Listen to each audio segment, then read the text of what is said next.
Bitcoin fixes the money. The Beef Initiative fixes the food and nutrition. Step into some new awareness that incorporates some much needed food intelligence into your life. This is Texas Slim with Texas Slim's Vision.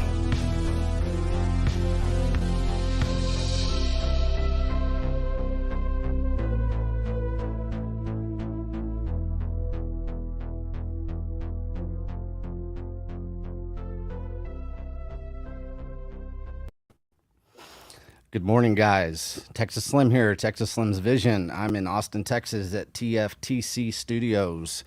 Thank you, everybody at TFTC Studios, Marty, Carr, Parker, especially giving Bitcoiners access to spread our messages whenever we're in certain cities, doing certain things, building nodes. And today I have tracked down CaptainSiddh. He's riding his Harley across the United States, and he's going through all kinds of beautiful country, meeting excellent Bitcoiners. He's having a warm welcome everywhere he goes, and I was able to track him down today. He is in Columbus, Ohio. Good morning, Sid.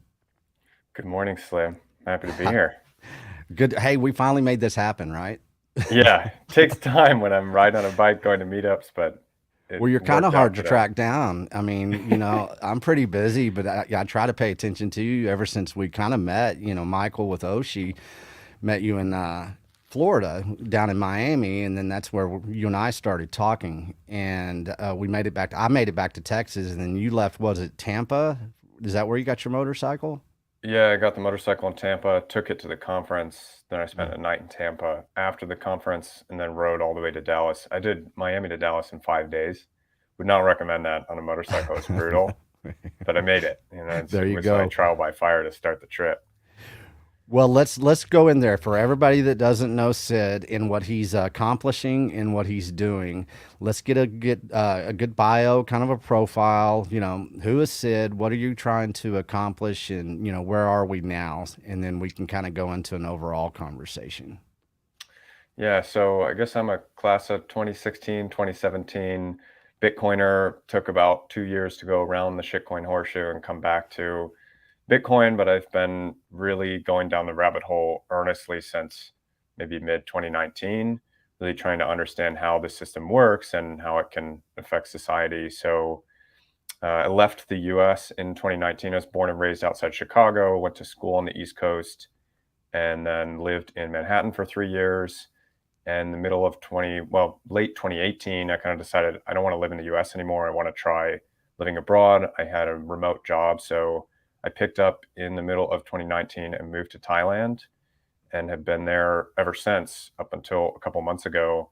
While I was in Thailand, I fell in love with riding motorcycles. I was always a big car guy, but once I got on a motorcycle and twisted the throttle, it's like, this is 1,000 times better than a car could ever be. So fell in love with riding motorcycles, and I wanted to come back and do something in the US, come see friends and family, and also kind of make the Bitcoin Twitter world that I had been just seeing through the internet real and meet these characters that I had talked to online and whatnot. So I thought, why not do a motorcycle road trip and connect some of those dots, meet those people, go to the growing number of meetups. I think the last 2 years, it's been beautiful to me to see the grassroots adoption of Bitcoin.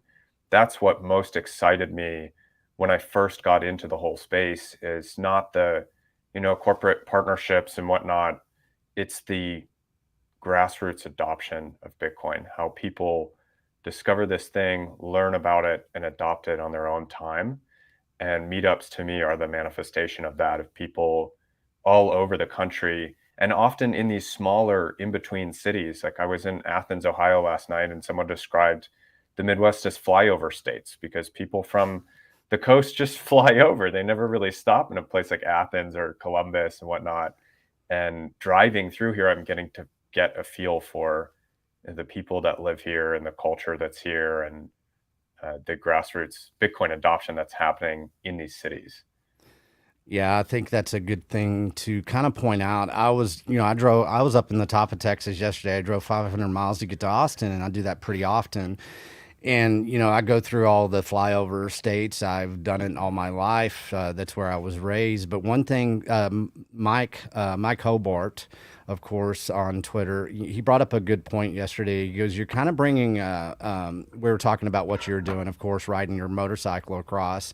What I'm going to try to accomplish here this summer, and it's like you're bringing kind of a computer science networking aspect in real time to doing kind of like boots on the ground, going to these other communities and basically meeting the people that are actually doing the grassroots, work, the work on the ground, the networking, the personal connections that you're making. I think that as a society as a whole, we've lost. There's a division of interpersonal communication. It's caused by the digital world in which we live in, and everything that I've always talked about is let's take a step back. Let's understand, who we are. Let's go shake some hands and let's meet some people. In my thing, it's shake a rancher's hand. And then here you are, you're going across the United States. You flew all the way from Chiang Mai, Thailand, one of my favorite places in the world. And you're going out and you're building community in a lot of ways that you don't even know, but you feel it because you're actually living it. Let's talk about you starting in Florida and how you approach this. How do you approach getting on a Harley and driving, and let's do a case study here. How do you go out and meet these people? How do you network yourself into these Bitcoin meetups across, from Columbus, where you are, from Nashville to Chattanooga to Charlotte to the Carolinas, in everywhere, all the flyover states? How are you coordinating your actions and your message, and what are you getting out of that right now? Yeah, so I guess I'll go one step back to the planning. When I was still in Thailand, I started Okay. thinking about the seed of this idea, and it kind of went through a few phases. At first, I thought I'm just going to buy the cheapest bike I can get, and I'm going to do it completely self-funded and camp the whole way and just kind of make it happen all by myself, which is still kind of what I'm doing, but I'll get to that. Then I thought, you know what, I could get companies involved with this and make it a big production, make this huge thing, and I put together a budget and whatnot. I talked to people about what might this look like, how much might it cost.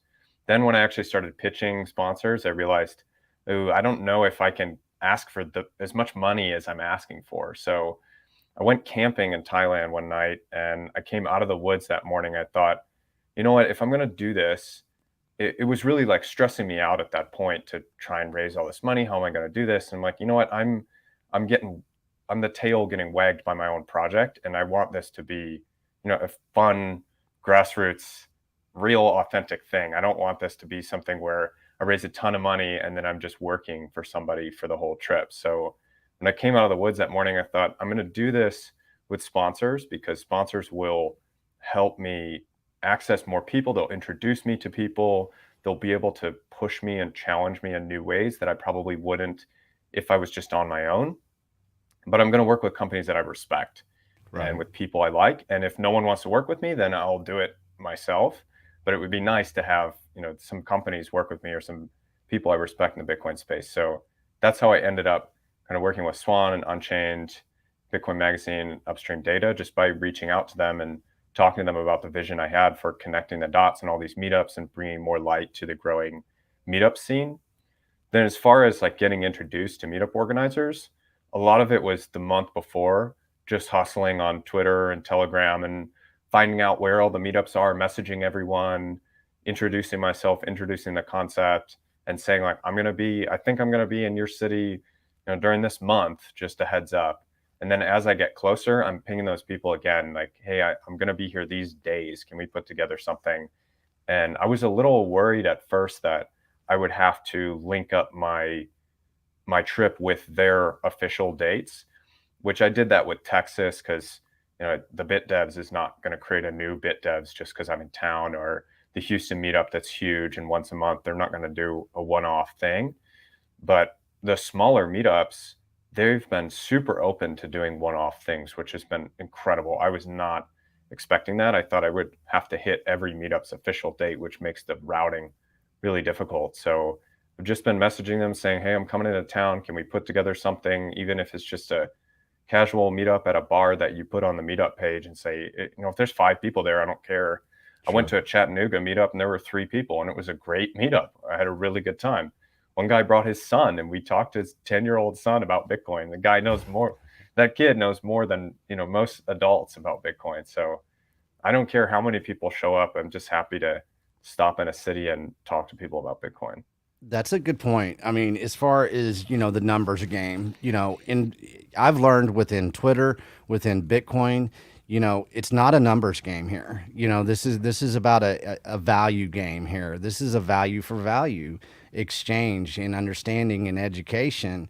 And, as far as going out there in 300 people to 3 people, they're all rewarding. It's one person at a time, it's one understanding at a time. And especially right now, the education for children, it's one child at a time. And the only way you're going to get there is really have these conversations. Whenever you and I first met, I mean, our conversation flowed because we had something to relate to beyond Bitcoin, of course. It was motorcycles, it was Thailand. And one thing that I really respected about you is that you're just doing it. A lot of times we get stuck in a hamster wheel of overanalyzing, what we want to do as people, as Bitcoiners. And sometimes we don't have all the guidance that we want. And one thing that I've learned is you're just going to have to go out there and do it. It's not something that you can overthink. It is more about having faith in what you believe in, as far as Bitcoin being, the new store of value, the base money layer that it is going to become. And one thing that is very important for people to understand right now in the Bitcoin space, the best way to grow community is in person, and how you can leverage whatever you're trying to accomplish as an individual in the Bitcoin space. You need to be proud of that, and you need to go ahead and, move strong on that. Riding a motorcycle across, the United States is taxing. You've rode it across Thailand. I've rode one across Thailand. I've rode one across the United States as well, just like you're doing. And by doing that, you get a little fortitude. You present a little fortitude, and you take a step back, and you're able to reflect. And I believe you and I had a conversation, several that's taken place ever since you came to Kerrville. You came to the conference in Kerrville. We definitely met up in Austin as well. And, we're going to try to meet in Colorado, hopefully in July, but we might meet in between there, before then. Whenever you are riding your motorcycle and you're looking at what you're accomplishing, what is one thing that you're reflecting on that is making you better right now? A better Bitcoiner, a better man, a bit better sovereign individual? What are you seeing? I mean, to your point about just going out and doing it, I think this trip continuously has pushed me to stop always trying to analyze and just take a few steps forward and do a little bit every day. Because I can't, I don't have the energy when I'm riding a bike every day to sit down at a computer for 8, 10 hours and get a bunch of stuff done. I have to chip away at it slowly. And when I have the energy to do something, to do it. And so that has definitely, like, it has not come naturally to me through my life. Like the whole just go out and do it. I'm very much an overanalyzer. My past is littered with half completed projects that I spent a ton of time on and then got burnt out and stopped working on them. And this trip, part of it is, I'm on the road, I'm doing it publicly. I can't just burn out and stop. I got to keep going. I have sponsors behind me that are believing in this vision. So I have to keep moving forward every day. But that's not something that really came naturally to me. A friend of mine actually gave me really good advice a long time ago that I applied to a different project that I worked on, a website that I wrote. I kind of presented the idea for this website to him, and he said, don't just start working on it and get really into it. Spend 30 minutes every day on that project, just 30 minutes. And some 30 minutes will be a total slog and awful, and you'll have a timer. And when it's over, you're done for that day, but you did your 30 minutes. And some days you'll work for 5 hours on it and you won't even know because you get super into it. But once you hit 30 minutes, don't feel like I have to do more today. I can do it, in the future, and just start slowly getting into it. And I did that with this project too, with this whole motorcycle ride. And I'm doing it now. I try to spend, 30 minutes sitting down, writing about the trip, or doing a little bit of chores or errands, or reaching out on Twitter or whatever to make sure that the next day gets better and better and better, and we keep this ball rolling. Yeah,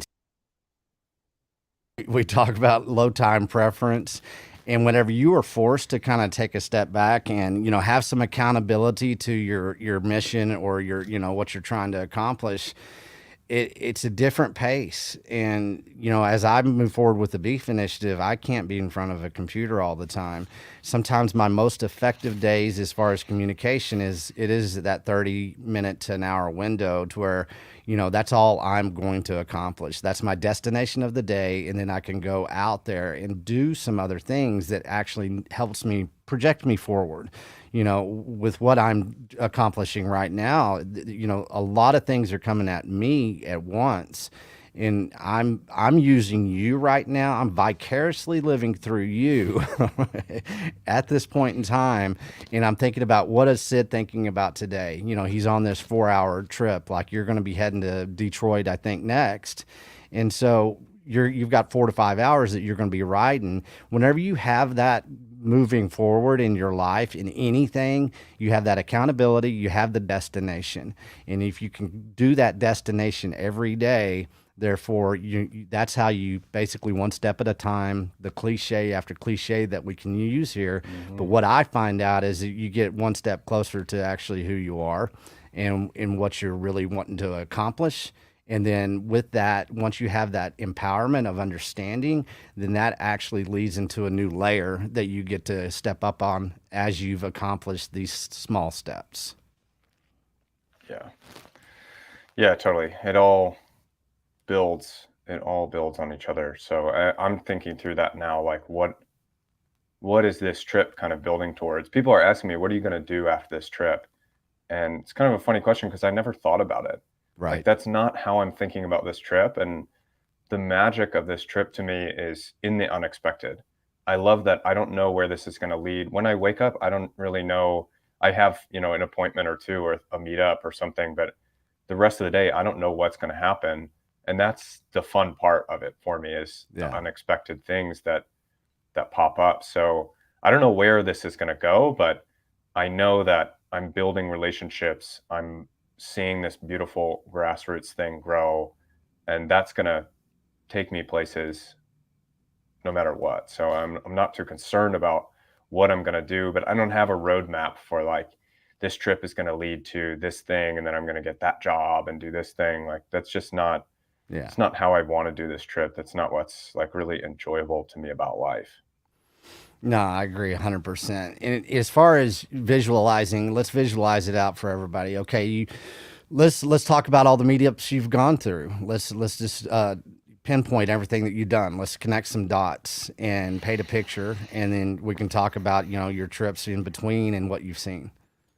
Yeah, so I started at the Bitcoin conference. I left there like on the Monday after, and basically just blasted to Texas because I knew there's Austin Bit Devs and the Houston meetup, which are two massive Bitcoin meetups, like 150, 200 people.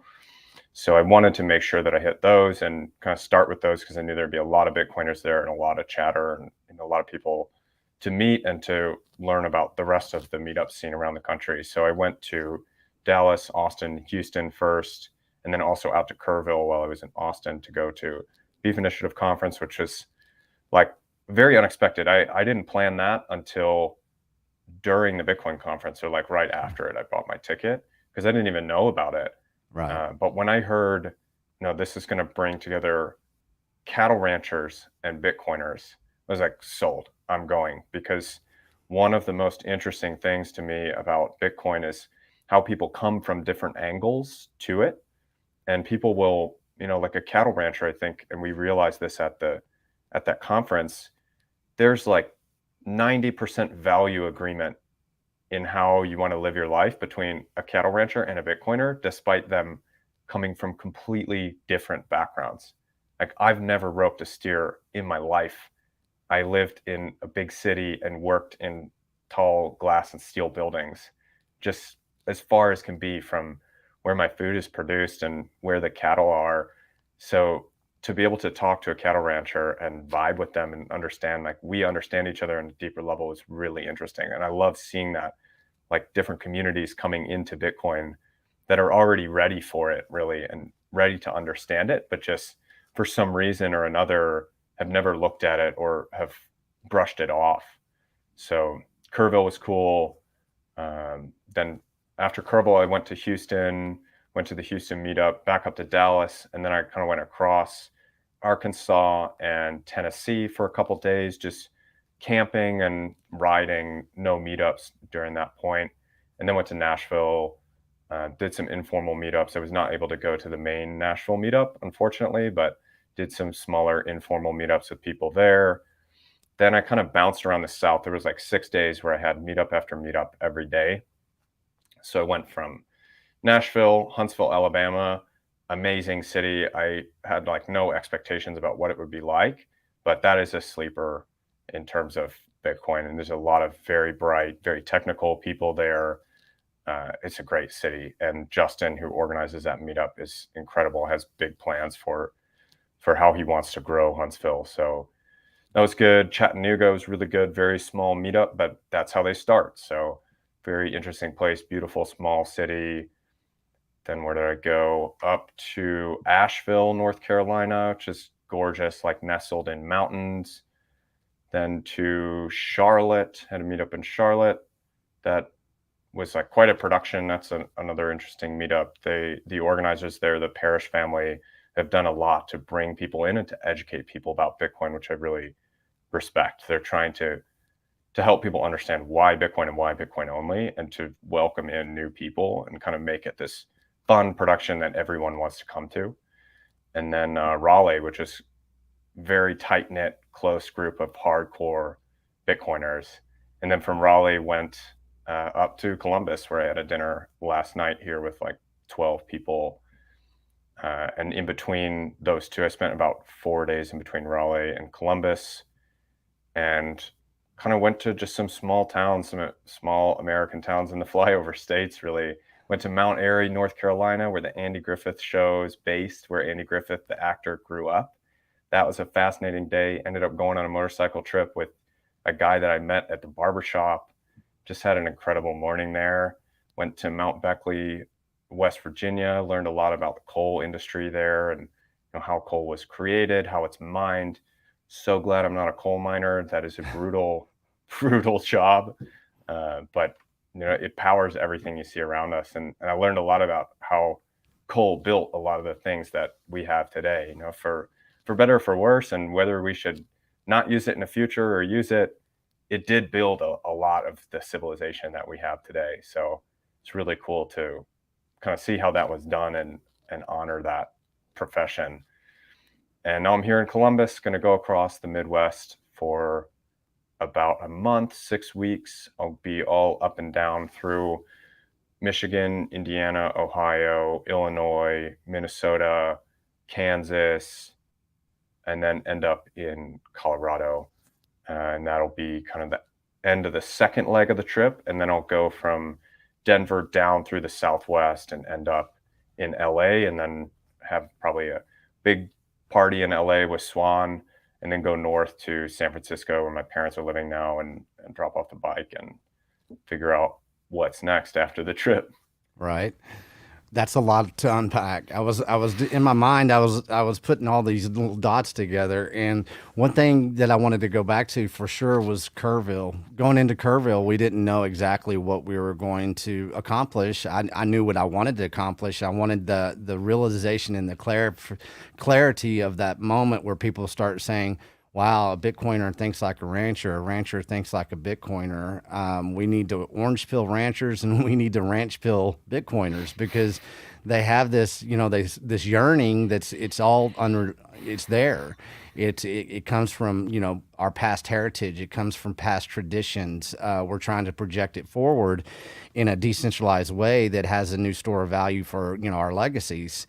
And that was one of the big aha moments of the conference that I received, from many people as far as feedback, that they were, amazed that we were all so in tune with each other. And we had old school ranchers there. We had single mothers at the conference, every demographic, from every demographic of Bitcoin or every demographic of ranchers.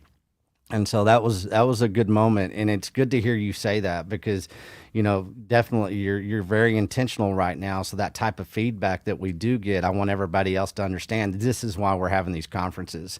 It really truly is about awareness and education, and how we're going to tie everything together with a new decentralized form of food, which starts with pure animal protein and an American rancher. We'll go back to that. As far as your trip, before we started recording, one thing that I really want to people to understand is you talked about the Smoky Mountains and the Appalachians, and it's like one of my favorite places in the world as well. And you brought up that you reminds you of northern Thailand, the mountains in northern Thailand. Let's go through the Smoky Mountain part of this, and what did you see and what did you like the most? Yeah, I mean, the Smoky Mountains are just a lot of thin two-lane state highways carving through rolling hills. And I think part of my excitement, it probably wouldn't have been as high if the rest of the trip hadn't been so flat. Going from Florida along the Gulf Coast through Texas, like you have beautiful scenery and it changes and it's very interesting, but it's very flat and straight roads. And once I got into the Smoky Mountains, it's just tons of curves. And I did the Tail of the Dragon, which is this famous road that's 318 curves in 11 miles. And I mean, they have like a dragon statue at the end of it. There's stickers and patches that you can buy a patch that says the year that you did the Tail of the Dragon. And it's like a legendary place for motorcycle riders. And at both ends, there are motels for motorcycles and big parking lots full of bikes. And it was funny while I was riding that, I thought, this is such big fanfare for this road, but this is like a normal drive in northern Thailand. Anywhere I would go outside of Chiang Mai would be Yeah. like this road, very windy, small. So it was cool. It felt like I was back home in Thailand and enjoying myself on the back roads. So the Smokies were really incredible, and the Appalachians as well were breathtaking. And I wasn't really expecting that. I'm really looking forward to the Rockies. Driven through the Rockies. I don't think I've ever driven across the Appalachian Mountains, so I didn't really know what I was going to see, but it's just a stunning place to ride and a lot of really nice little small towns. Like Mount Airy is a great example. I posted a thread about this on Twitter. It felt like the small town that I saw on TV in the Andy Griffith Show and in a lot of like older American shows, this idyllic, peaceful white picket fence small town with a tight community and whatnot. And it doesn't feel like that really exists in a lot of ways in America anymore in a lot of places, because a lot of small towns feels like have just been sucked dry and there's nothing really left there. And there's a Walmart and that's it. And there's not much downtown and whatnot. And I think Mount Airy's probably survived because of the Andy Griffith connection and the tourism. A lot of people walking around there are tourists from the area, but it still has this tight vibe. I went to breakfast there at like 7 in the morning, and people were talking between tables and all knew each other and all were asking about families and whatnot. So it was really cool to see that, because you go to a diner in New York and people are like trying to avoid looking at each other. It's just a totally different attitude, I think, in that kind of small town America that I've been passing through. And that's what I've been trying from the beginning to let everybody know that what you're doing is you're looking over your shoulder and you're looking at the past a little bit, and you're seeing how where we came from the coal mining, to some heritage of small towns. And what we need to remember as Bitcoiners, a lot of Bitcoiners are yearning, they're yearning for maybe land ownership. They're yearning to get out of the big cities. That I don't think people really truly understand the opportunity that is there right now in the Bitcoin space. To if you do want to reinvent, if you want to take your innovation into a small community, the beauty of this country is there waiting for you. There's a heritage that's been presented to you that you can covet and you can actually honor and that you can move forward with. And it takes a little creativity. It takes a little, engineering your own suffering. So it doesn't it's not engineered upon yourself. But going through all these small communities and seeing, the United States, it's on the road, Jack Kerouac, whatever you want to call it. It's a great American road trip. And I think that we've all forgotten what the Great American Road Trip is. I've done Route 66, and Route 66 goes through a city close to where I grew up with. So I've always been fascinated with Route 66, taking it from Chicago all the way out to California. And what I think now within the Bitcoin space is being able to look at how we can decentralize our travels. One way to do it is through a road trip, and how we can go out there and meet these communities, and we can get a taste of the new opportunities that nobody's really focusing on right now, because they are driving people out of the big cities. I mean, out of the small towns into the big cities. And by knowing that, there's a place for everybody to kind of go out there and be that sovereign Bitcoiner right now. You've what you're doing right now is making me want to ride on your coattails. I've been talking with a little bit of the Tennessee folk. I've got some friends. You went out there and met Charles Mayfield with Faro.life, and he does skincare products out of Hoglard, right? And he's out there in Eastern Tennessee. I've been talking with Matt Odell, and I'm going to be up in Nashville June 8th for their Bitcoin meetup that they're having in Nashville. And there's a new URL for that, everybody. And if you want to throw that up, Logan, I believe it's nashbitcoin.com. And I'll double check that on my phone here in a little bit, but it's nashbitcoin.com. And this is what it is. This is node building through communities, and it's node building through somebody that's putting their boots on the ground, just like you are. And as far as what I see whenever you're done with this trip is that, let me make sure that's the right URL. Nash Nash Bitcoiners. Bitcoiners. Yeah, nashbitcoiners.com.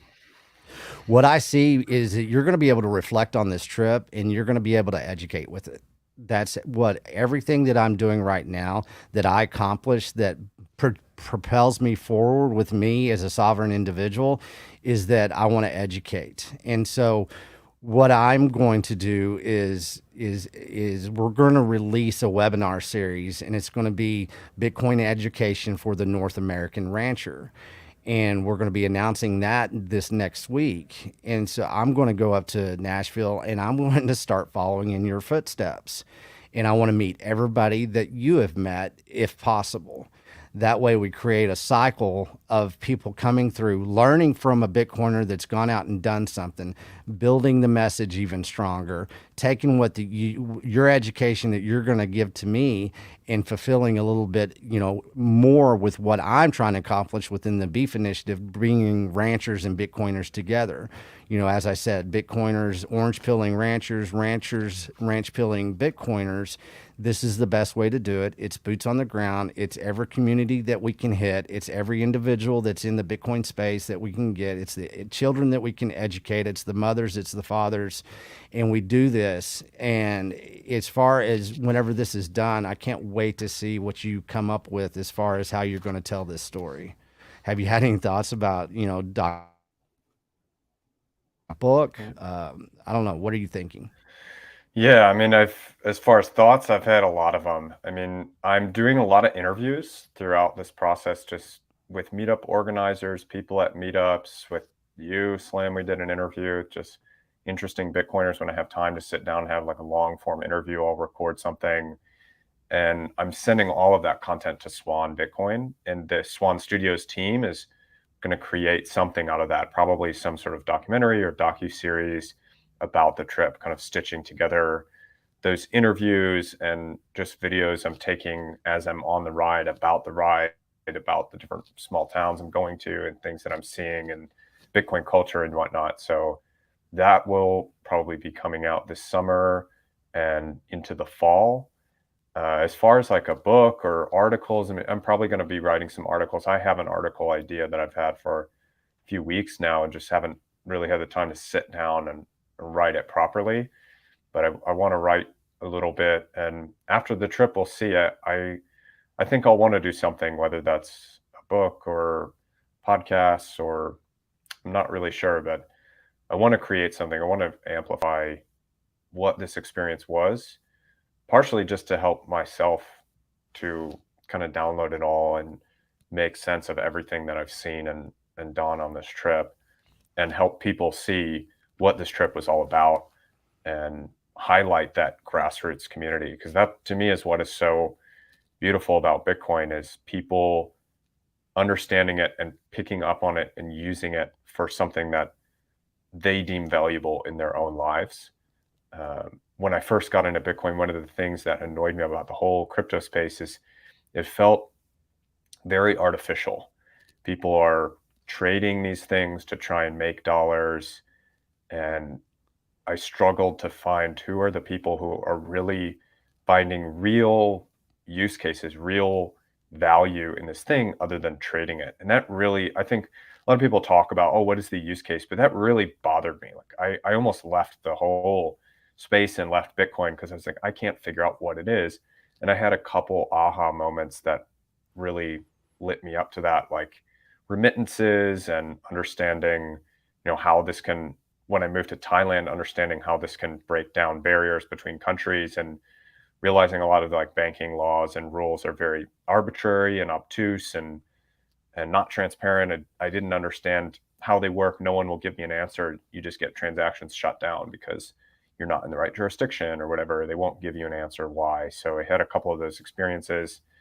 Also sitting down with Steve Barber in early 2020 and learning about how oil drillers who are finding natural gas are mining Bitcoin, even though when they understand it, they hate it because they're very tied to the financial industry and they understand that Bitcoin is a threat to fiat money and whatnot. At least some of them do. And they still are mining Bitcoin. So it's one of those things like Bitcoin is for your enemies too. Like because they have to use it. Once they find out we're flaring this natural gas and we could be making money off of it, whether that we're selling the Bitcoin immediately or keeping it, we have to do that. We can't not do it. So I had a couple of those experiences that were like, okay, this is a real thing that will grow in a very organic way because it has real value to people. And it's just beautiful to see that. And I want to amplify that to people because I think the mainstream narrative is just too much around how this is gambling, some casino, some Ponzi scheme. But there are real valuable use cases out there that nothing else even comes close to solving. So I'm trying to highlight that normal people around the country are discovering these use cases. There are literally, I made the joke about plumber in Ohio, not joke, but example of like, I want to highlight the blue collar worker in, some random flyover state that found value in Bitcoin for whatever reason and highlight their story so that the plumber in Oregon is like, I have that same background. Why is he interested in this thing? I thought it was for financiers and scammers. I came to Columbus last night and I found out the organizer of the Columbus meetup runs a plumbing company. So literally there's my plumber from Ohio and he got kind of his beginning of his orange pilling journey was in 2008, watching the financial crisis and getting stuck with a huge bag of debt in his company and thinking, how did I end up with the hot potato? How does this system screw people over so badly? And he went down the rabbit hole and eventually ended up finding Bitcoin, a few years ago. So it was really, really interesting. I'm hoping that people hear those stories and realize this is for me too. This, solves real problems in the world. I mean, I love it. The use cases are out there waiting to be discovered by us, the people that go out there. I mean, we're explorers, right? We're adventuresome. This is what we have to do. Modern day, tapping into, new discoveries.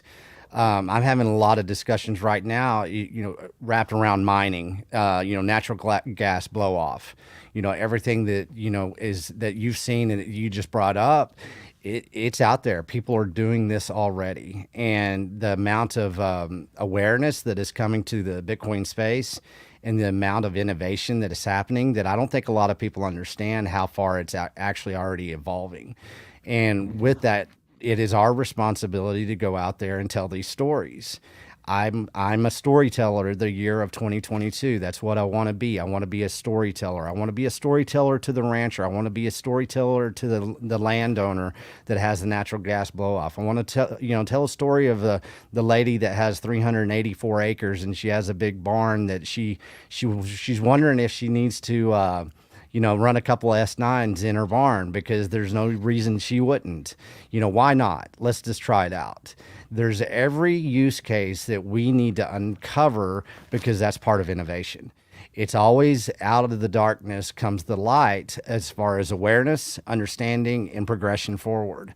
And whenever you can have that type of mindset, all I see is adventure. All I see is exploring. All I see is meeting new friends. All I see is progressing the legacy of who I am to my son. There's so many things that we can do as individuals. And what we have to do is we have to yearn to tell these use cases. We have to tie the dots together. We have to build the nodes of understanding and then the nodes of communication that leads to basically, sound money, sound health, sound communications for a sound future. Within the mining space and the education that I'm going to be bringing the rancher, we're going to start off with the why of Bitcoin, of course. Really start educating from the ground up. That's what the rancher needs to understand. That's what the animal producer, the agricultural world needs to understand is the why. Once we understand the why, that evolves into every use case of Bitcoin. One thing that I'll be bringing into, especially the July conference in Colorado, the Colorado Beef Initiative Conference in Crawford, Colorado, with Jason Rick of Rick Ranches, is that we are going to really go down deep with the mining rabbit hole. Bitcoin mining. They're doing it all the way from, all the way up to Wyoming, all the way down to Texas. There's a big, they're having a big barbecue in Rockdale, Texas this weekend. There's things that people are not really understanding in the Bitcoin space that this innovation is moving forward.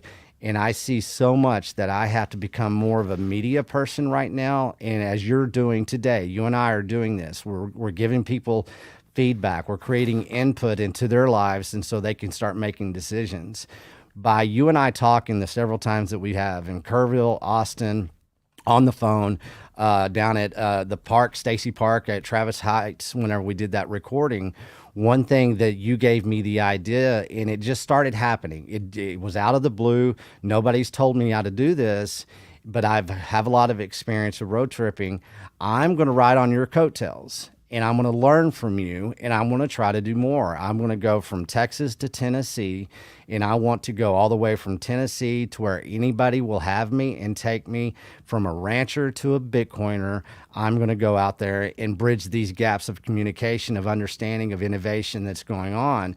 So whenever I head to Tennessee, before I get to Nashville, I'm going to a place called Farmington, Missouri.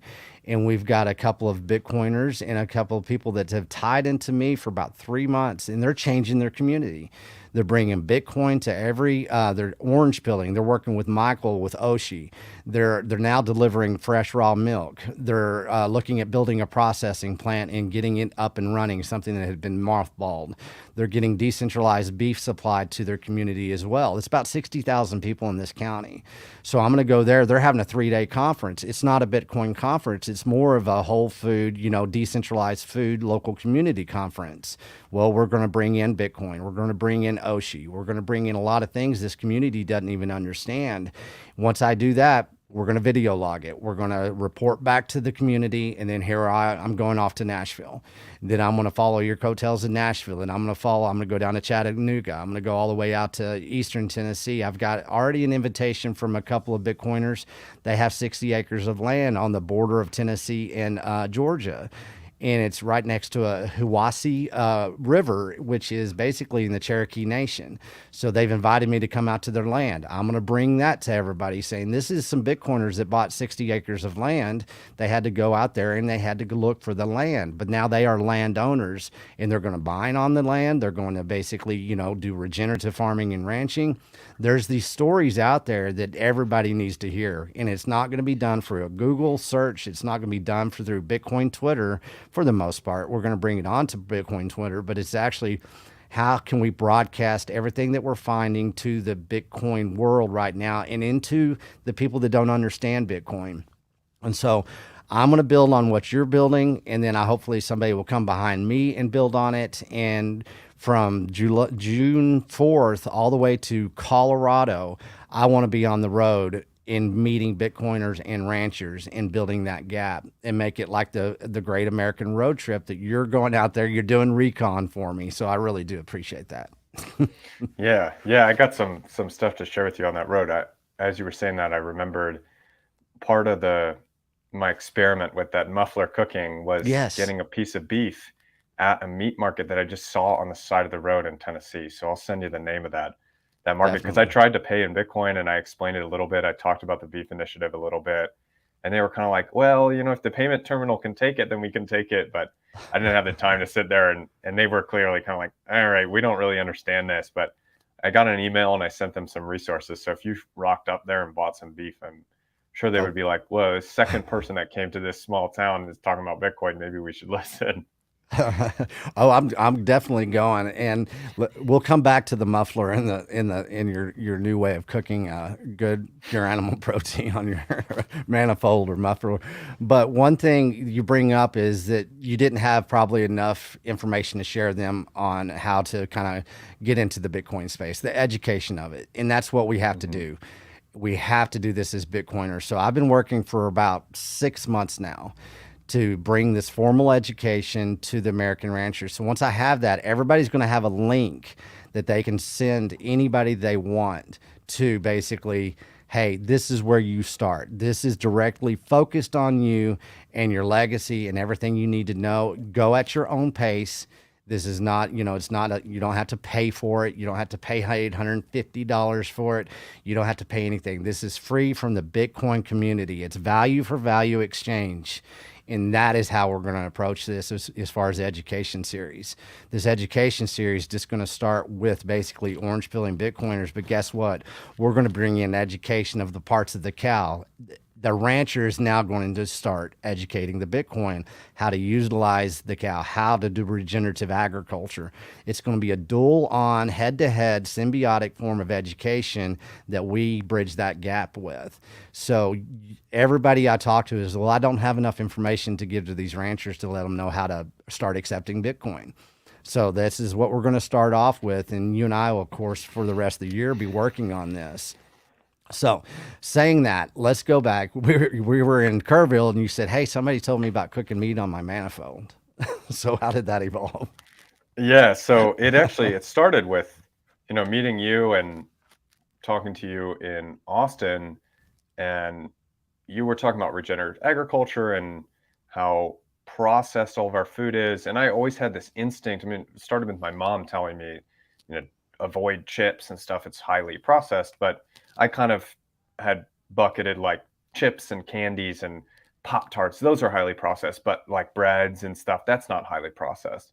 And then after meeting you, I started to realize no, pretty much everything that has a label on it is highly processed and severely nutritionally debased. So I had asked you, how do you eat healthy? Because if you can't go to a restaurant and get healthy food when you're on the road, how do you eat healthy? And you said, well, I bring a bunch of beef, I put it in the fridge at the hotel, and then I get a hot plate and a skillet and bring that with me and just cook in my hotel room. So I thought, well, I could do that. It's kind of annoying to add that to all the stuff because I got a full bike already and stuff in the Sure. back seat. So it'd be a lot to carry around. But I went to the chef that was at the beef initiative, Johnny, I think, right? Yeah, Johnny. And from KNC Cattle, and I asked him like what cuts would be good for like a hot plate and a skillet because I'm traveling all over. And he said, "Man, you got a motorcycle? Just use the engine. You can cook on the engine." And he said, "Google it. It's called manifold cooking." So I googled it, and sure enough, there are cookbooks about how to do this with all these recipes. It's mostly like Dutch oven style recipes, but pretty much anything you wrap in foil and you leave it on an exhaust manifold of a car or a motorcycle for long enough and it'll cook well. It's kind of a low and slow cooking method with uneven temperatures. So I was like, all right, I'll try it. So I got a New York strip steak and bought this box that's like a little metal box that just bolts onto the side of one of the pipes coming out of one of the cylinders in the Harley. And I threw a New York strip in there, and 2 hours later, it was okay. It's kind of like boiled almost, but it's a decent piece of meat. But it was the meat that I got in Tennessee at that meat market. Right, I saw that sign J&L Meat Market, and I thought, okay, I got to stop here because this is for sure some local beef. This is not a Walmart. So I pulled up in there, and yeah, it's all local beef from one rancher from that area. And they gave me a flat iron steak, which is about, I think it was 3/4 of an inch thick or so, which is a good thickness. The New York strip was like an inch, and I think it was just too thick for that Sure. cooking method. That thing was one of the best steaks I have ever had. Cooked it for 3 hours in that little box on the way to Nashville, and when I cut through it, I was shocked. Like, it's nice brown on the outside, on the inside, clear through, perfect pink all the way through, super tender. I mean, it was a great cut of meat to begin with, but you can cook on an engine and cook pretty well. And there was a dog sitting next to me in the hotel, fast asleep. As soon as I opened the foil, its eyes popped open and it just stared at me for the next 15 minutes as I ate that steak. And I'd never done that. As much as I've rode motorcycles and everything, I'd never done that. And you brought it up, and I was fascinated. But I did remember we used to put, our breakfast burritos. We'd pop the hood, and then we'd Mhm. we'd put them on the radiator for a while, then foil, and it's kind of the same concept. But now that you've experienced this and you're getting all this beef, can you eat? And this is not this is a lifestyle thing, right? And it's not really pitching beef per se. What it is, it's pitching like really good integration back into feeling right. And you're on the road. That's hard to do, to ride a motorcycle every day. It wears you out mentally, emotionally, and physically. And so as you're doing your manifold cooking, you'll have to do a cookbook. We'll get with a gourmet caveman, and we can do a cookbook of manifold cooking on a Harley. But I mean, are you feeling cool? I mean, are you feeling good? You're not pulling over at the convenience store, which is the new supermarket, basically. You're Mhm. getting the beef. You're going to destination spots. You're looking for the best beef that you can find. Of course, you're on the road. Are you having a good time with it? Does it feel like a cool lifestyle? Are you going to do it in Thailand? I mean, what's it opening up for you? Yeah, I mean, it's nice. One of my favorite things about it, honestly, is the fact that when I get to my destination, I don't have to then think about, all right, let me drop my stuff down and go find somewhere to eat and go out there. It's ready as soon as I get there. Look, I can just sit down and eat, which is really nice. I've only done it 3 times, really, so I'm not an expert in it. I've cooked 3 steaks in it. Yeah, I need to try cooking some other things and see how it goes. But I also love the fact that I'm using waste heat. That heat mm-hmm. is going to get produced anyway, but now I'm doing something useful with it just by getting creative and slapping something on there. And it's not made to cook food, but that hot air is going to waste otherwise. So I just leave that box on there. And anytime I do come across a meat market or something, I will throw a piece of steak in there and cook it. The other kind of wrench in the whole cooking is it takes time, like especially for a piece of meat, depending on the thickness, but it takes a couple hours to cook it. So I got to make sure I'm on a good long stretch Sure. and I'm picking it up at the right time. I passed a meat market and I was going like 80, so I didn't slow down, but I only had like 45 minutes left in the ride, and I just thought, well, I'm camping tonight, like the meat's going to go bad. But if I line things up right, like it did with that meat market on the way to Nashville, because I had 3 hours to go, it's like, boom, I'm doing this. Let's Yeah. go. One thing that I got from what you just said is it's intentional. It's not random. And whenever you can make your consumption, any type of consumption that you do, your consumption model, all intentional and not random, then you get more direct and you get more focused in anything that you're doing. Is as far as audio content, video content, and food consumption. If you can make something intentional and bring kind of like a cool new hobby, as far as riding a motorcycle and cooking your beef at the same time, well, who the hell wouldn't do that? Right? I mean, it's intentional living that is kind of fun.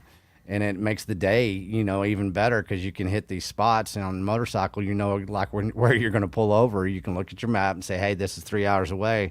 I'm pulling over here. This is my destination in the next 3 hours. That's what I'm going for. Once you can break those moments in time up, I mean, you combine it together as a lifestyle. You're getting pure animal protein. You're taking a ride across the country. You're cooking your beef. There's things that are to be learned, exactly what you just said. And until you live it, until you've done it, you don't understand it. But there's always an entry point of understanding, and that's what we're doing here right now. As far as me going out there, what have you learned? Because I'm going to do something different. I'm creating a new lightning node through voltage, right? Because I'm going to start educating the ranchers as well. You need to develop your own node. Let's create a node, and so we'll bring in the Lightning Network. We're going to bring in that into the education model with me approaching how I'm going to do this. I haven't asked for sponsors or anything, but I want to do kind of like what Adam Curry talks about is the value for value exchange. I feel accountability to build on what you're doing right now. I feel accountable to do it just as good as you're doing it. The messaging, everything that you're bringing everybody to the space. And I want to have a basically a lightning node. I can accept, basically value for value live streaming sats because I'm gonna develop as much content as I can on this trip and feed it to everybody so they can actually say, hey, there's an idea. I'm gonna grab a hold of this. I'm gonna go look at the Appalachians and maybe this is what I want to be. Maybe I want to go live in a holler. Maybe I want to go escape into the Smoky Mountains. Maybe I want to go out to West Virginia. Hey, maybe listening to Sid and Slim today, I'm gonna look at a freaking map and I'm gonna go and do some research on this. So you doing what you're doing, how are you going to make my trip even better than yours? How are you going to, what can I do that you're seeing that I should do that I don't see yet? Yeah, so I met someone in a bar that gave me a piece of, call it alpha, for this trip that has been really useful. Like my whole ride from Durham to Columbus was informed by this. Knew about this website before. It's called Atlas Obscura, but I didn't know that there is a map function to that. And basically, Atlas Obscura just had articles on the most random, weird topics, like long articles about a snail shell that's 3 million years old that was found somewhere and tells us something about whatever, like just very odd topics. Mm-hmm. But they also have this function where you can say, pick a state. So I pick like West Virginia, and they show you all the obscure, strange, interesting stuff you can see in that state. So I just went on that map and was looking around, like, what are the interesting things to see here? And that's how I found the Beckley Exhibition coal mine, where they take you inside a coal mine and explain how coal mining works. You can see like what an old coal mining town used to look like in the 1800s, get a ton of history. That's how I found Mount Airy and the Andy Griffith Museum and all the kitschy things around that, and discovered that whole town. So that, like, for road trips, I think is super useful because you can find all these places that you're not going to read about.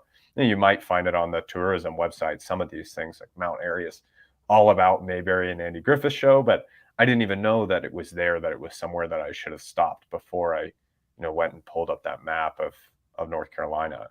That's a really cool Oh, resource. I'm all over it now. you just Yeah.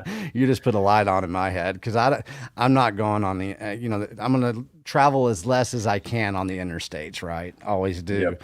So I'm definitely hitting up that website. So everybody else go look it up and start actually tweet it out. Everybody that's listening to this, look up the website. It's called again Atlas Obscura. Atlas Obscura. Okay, we'll see if we can get that up on the screen. Let's talk about something that you and I kind of touched on before. I've been thinking about it ever since I've been listening to some of the same music that I listened to whenever I was in Thailand, one of the times I went there. And you and I discussed about, hey, maybe we should kind of do the beef initiative and the orange pilling and everything that we're doing here in the States. Why don't I come maybe in the beginning of 2023? Let's go ride a motorcycle across Thailand and let's do the same thing. Have you thought about more about that? Because I have. Yeah, absolutely, man. Okay, let's I get would into love that. to Let's do have that. some fun here. Let's paint some dreams. What are we gonna do? Yeah. Okay. Well, we're going to get some dirt bikes. We're going to get some beat up old bikes that are going to be painful to ride on, but it's going to force us to stop often, meet people, talk to people. We're going to link up with some locals for sure. So I mentioned this group to you, and I mention them Yes. again. It's a group of guys that I met that live in a city north of Chiang Mai, like not a city, a village, a small village, and they kind of call their brand Dek Doi, which means children of the mountains, and it's kind of in Thai as a derogatory term for like hillbilly children, kind of. Mm-hmm. And a lot of times it describes the kids that live in these hill tribes, which modern Thai society a lot of times looks at as like backward people that live in the woods and, you know, live off the land and whatnot. But the guys who run this kind of hospitality brand, is DEKDOI. They've kind of realized that these people have very traditional ways of life that have a lot of things we can really appreciate in the modern world, like community. They have extremely tight communities. The children are raised by the whole town, the whole village. They, you know, when you talk to them, you get the sense that they've transcended to a higher level of lower stress and more appreciation of the life that they live in, even though they have much less in terms of material possessions as we do. And these guys that run the brand, they kind of have straddled both of these worlds. So like the main guy that started it, Will, he's half Thai, half British. He grew up all around the world going to international schools.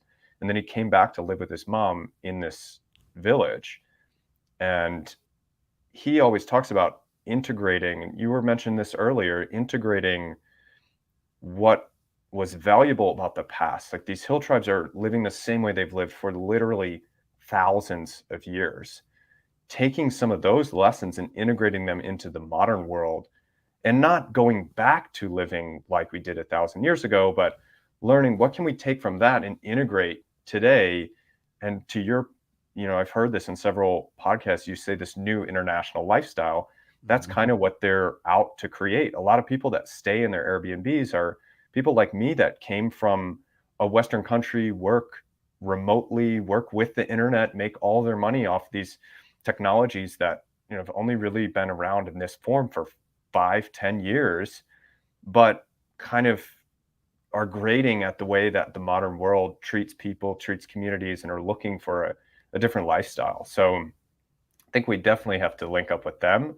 They're going to help us kind of unlock a new side of Thailand, and they're going to get it immediately. And I've been orange pilling them a little bit, trying to talk to them about how Bitcoin bolsters this type of mentality. Like this is what Bitcoin, it allows these hill tribes to continue to live the way that they've lived. It allows people to live independently from a central authority and really hold that sovereignty strong without getting overrun by the Thai state or Burma state or whatever. Because these people kind of live, these tribes are all over the place, especially in the foothills of northern Thailand, because it's very difficult to reach them in many cases. So the Thai government, not just, you know, the Thai government today, but the Thai kingdom that's been around for 1,200, 1,300 years in its current form, has always had difficulty assimilating these people because they live so remotely. So they've kind of had these isolated cultures all over these places. And they don't, like I went and stayed with a hill tribe kind of in Western Thailand, between Thailand and Myanmar. And I asked them, like, well, are you Thai or Burmese? And they're like, no, we're Mun. We're from the Mun hill tribe. So they don't even identify with that nation. And I asked, you know, where's the Mun hill tribe come from? And they said, well, we used to have our own land and our own kingdom, but the Burmese, we had a war with the Burmese and we lost. So we lost our land. And I asked him when that happened. I thought this was like a World War II, 1940s, 50s, 60s kind of era. He said 600 years ago, they lost the war with Burma, and they still have their cultural identity. The kids at their school learn Mun, Thai, and English, and they speak English better than a lot of the Thai people that I meet. I mean, they're highly educated. A lot of them go work in high-tech jobs in Bangkok or other Asian cities, but they come back to the tribe and they visit their family, and a lot of them move back to the tribe because that's where their home is. That's the lifestyle that they want to live. But they're kind of working on that integration. How do we preserve the ways of the past that were really valuable that we've somehow forgotten over time? How do we integrate that with everything that we now have today? So I really want to explore some of those cultures with you and ride to some of those places. Yeah, I mean, what a great discovery, you know, and that's what I always tell her. It's right over our shoulder here. It's a great discovery that it's free. It takes a little time. It takes a little appreciation of where you came from. And to unlock that awareness and basically that portal of understanding that this is possible for every individual, and just by you and I meeting, then there's a path here that I think it's going to be extremely beneficial for just my family, my son, everybody that is associated with me is going to be able to learn from this trip that we're going to orchestrate, because now there's accountability because we're doing this. And so I'm not for sure exactly, but we can kind of create a fun little to-do list with this. The first to-do list is, you brought up dirt bikes. And so a lot of people don't understand, motorcycles. They haven't ridden them. Are we talking like, are we going to go big with enduros, or we're going to go a little bit smaller? What were you thinking, that you've had your best experiences over in Thailand? And let's talk about how we're going to customize these things out. So the philosophy I have about bikes in Thailand, at least, and I think for motorcycles is different than cars. Like, you very much need a motorcycle that fits the place that you're in. Right. That's why I'm riding a 900-pound Harley here, because you need that. If you're going to hit the interstate, you cannot do that on a dirt bike. You will get run down by a semi-truck. So you need something big and heavy and loud that people can see and that can comfortably carry you at 80 miles an hour. But in Thailand, the speeds are much slower. The roads they're often either brand new, freshly paved and perfect, or completely pockmarked and barely even a road anymore. Like, a lot of times it's just dirt and gravel and whatnot. So you need something with knobbly tires. And often you find these little paths on the side of the road. And if you're going to take them, you need a bike that can handle it. And size, I've slowly started to appreciate this. At first, I thought I wanted, a GS 1250, like a big BMW, huge off-road bike, because I see these people on Instagram like popping wheelies with it and doing off-road stuff. But I've learned that takes an incredible amount of skill, because that's a very heavy bike. And I have over there a CRF Rally that weighs, I don't know, maybe 250 or 300 pounds, and it's still too heavy for off-roading in Thailand. I mean, plenty of people ride them, but for me, I have no real experience off-road, and it just feels very tall, very heavy. The deck doy guys, I think, have figured it out, because off-road, you don't want something fancy. You don't want something nice, because you're going to break everything on it all the time. So you're better off getting the cheapest thing. A lot of times you get stuck in a place where the bike won't even get out. We did a ride once from Shengdao, the village that they live in, to Arunothai on the border with Myanmar. It's about a 45-minute ride on the road. But these guys decided, let's try this new back road that we've never tried before. This thing was basically a buffalo trail through the mud, and it took us about 5 or 6 hours to get through it. And it wasn't a motorcycle ride. It was a hike, because we were hiking next to the bikes trying to get them through the mud.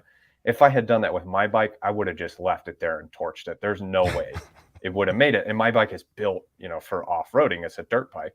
So what these guys do is they'll buy like an old, I can't remember the exact model name, but a Nova, a Honda Nova, which used to be, the most common. A lot of them are two-stroke bikes. They're really cheap to fix. They're really simple, and they're just the common man's bike that, people ride around on it to go through their farm or whatnot. It's an every person bike, and they'll buy these like 20-year-old models that are covered in rust and beat up and restore them. So they'll put big shocks on them. They'll put knobbly tires, hand guards. They'll make it into a dirt bike, basically, but a very small, very light dirt bike. So you can put your feet on the ground when you need to. You can straddle it and waddle through tough terrain, and it will, you can beat the living crap out of it and it will still run. And then if you do blow something up, it's like $30 to fix it. I mean, one of my friends, he bought one of these bikes, and he was really frustrated with it, because every time he went out, it would blow up. He would break the cylinder literally blew in half once, or not the cylinder, the piston blew in half.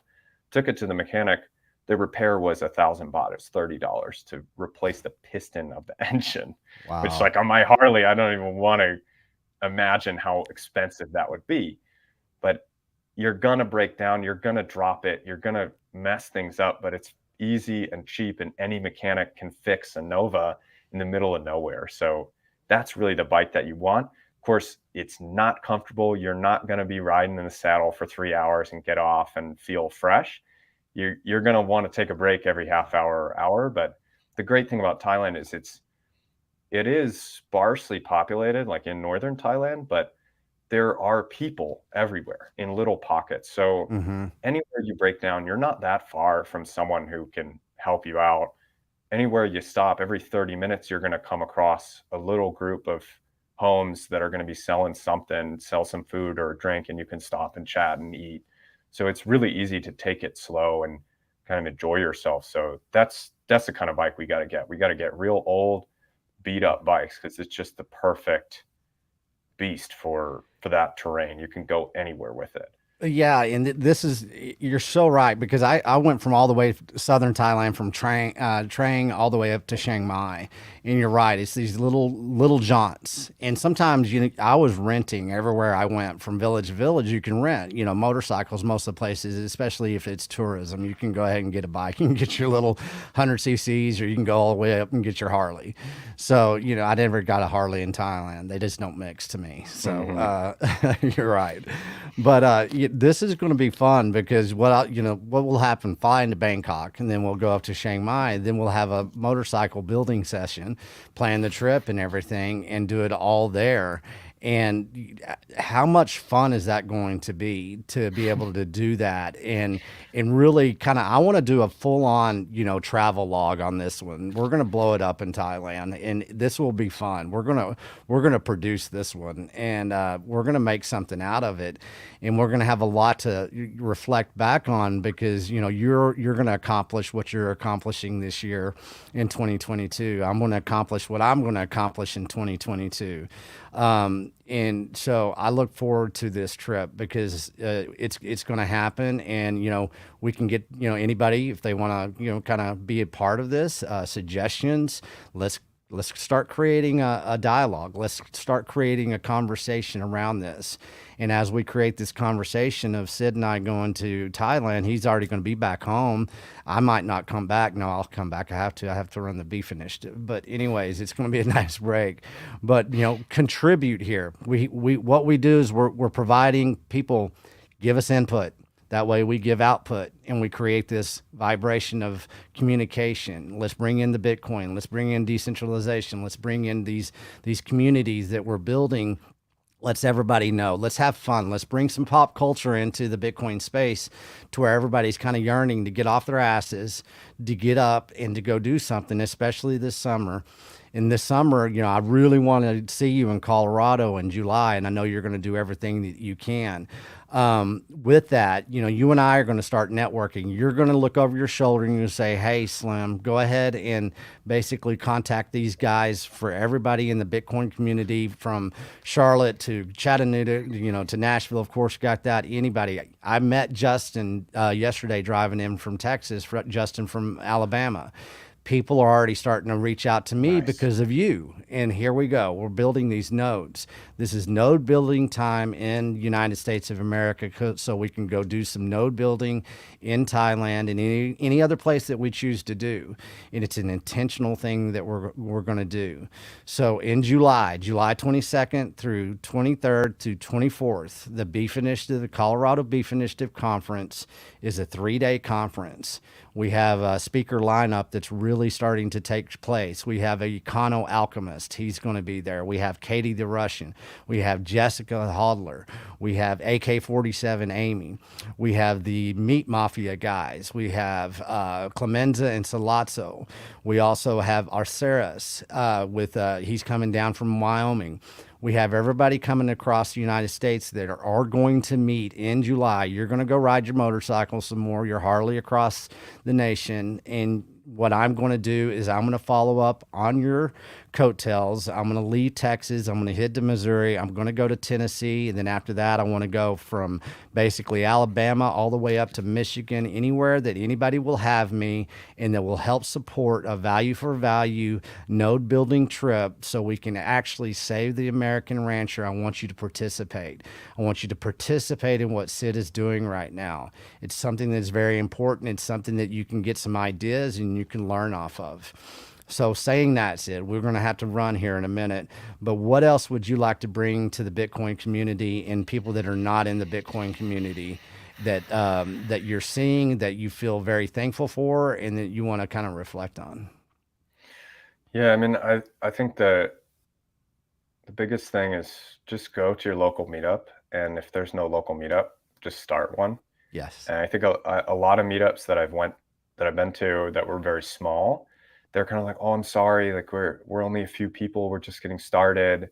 And I'm always like, "Look, this is how they all start. You know, you're not going to start with 50 people." And I don't know where that expectation comes from, but it feels like people, it's not like legit unless you start and you have this big thing like Austin Bit Devs or whatever. But that's not how this is going to happen, and that's not natural. It starts with a few people and then you bring a few more people in and kind of grows from there and becomes a bigger and bigger thing. And I've seen the whole gamut. I went to Chattanooga and it was 3 people, and sometimes it's 5 or 6 and they're just getting started and it will grow. And then like Huntsville's kind of in the middle. I mean, they remember when it was a few people, but there were maybe 20, 25 people there, and this feeling that, wow, this is really growing. Like people are telling their friends, hey, you should come here and learn about Bitcoin. Or if you're already into Bitcoin, meet other Bitcoiners and just connect locally. I think this is where the real work gets done. And as good as like Twitter is, I mean, we got connected through Twitter. I learn a lot from Twitter and from the internet. That's not where the real work gets done and where things really move forward and where the real like joy in life is. I think I'm not sitting on Twitter like, wow, I'm having such a good time. But when I go to a meetup and meet people in person and sit down and talk to them, whether it's someone who, like last night, there was a father and daughter that came, like, we don't really know anything about Bitcoin, but I told him, like, you got to eat anyway, so come to dinner and may as well like pick up a little bit.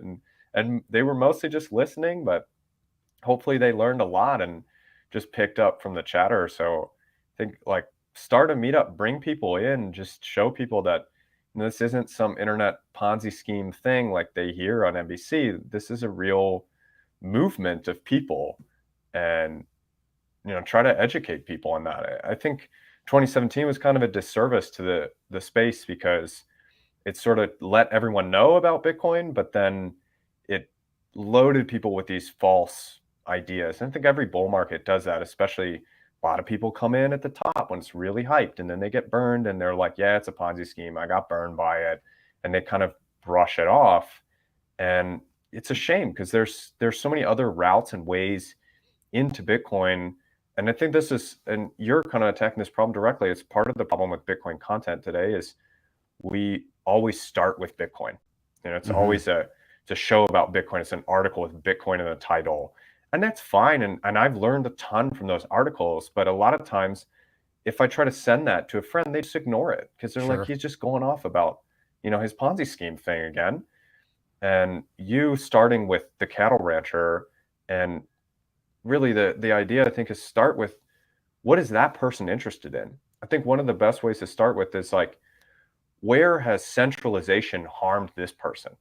Where do they see centralization breaking and destroying a system or destroying a community, whatever? For cattle ranchers, they know that very viscerally because they're part of this captured food system. So they understand that food system. Now, how can you draw an analogy between that and money? Because I think everyone knows that money is very important, but it's too obtuse. So if you start by Bitcoin or fiat, even if they're interested in fiat money or they're interested in economics or whatever, then you can kind of go that route. But a lot of people aren't, and so they're going to ignore it if you're just talking about Bitcoin or some obtuse economics concept unless they're seeking that out.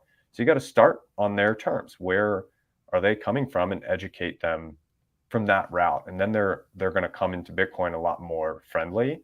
And I think the best way to do that is sitting down with someone. You don't really do that by sending people articles or sitting on Twitter You do that by people coming into a meetup, shaking their hand, learning about their life, building some trust, building a bridge, and then understanding them as a person before you see, okay, how can this person potentially benefit from Bitcoin? And that happens at meetups, so start them, join them, and hopefully I'll see you at your local meetup. Yeah, I mean, after the conference, you and I had a meetup, in Kerrville. We talked and we strategized, and we shared a lot of valuable stuff from that conversation that I remember. Last night we had BitDevs in Austin. But prior to BitDevs, there was over, I think, between 20 and 30 people went down to Three Forks Steakhouse in Austin. Michael with Oshi has orange pilled Three Forks Steakhouse. They are now accepting Bitcoin for beef. And so this is happening, and it's happening, and people are showing up in person. Michael with Oshi, I mean, he goes and he walks the street of any city that he's in, and he's orange pilling with something that he has innovated into, and it's called the Oshi app.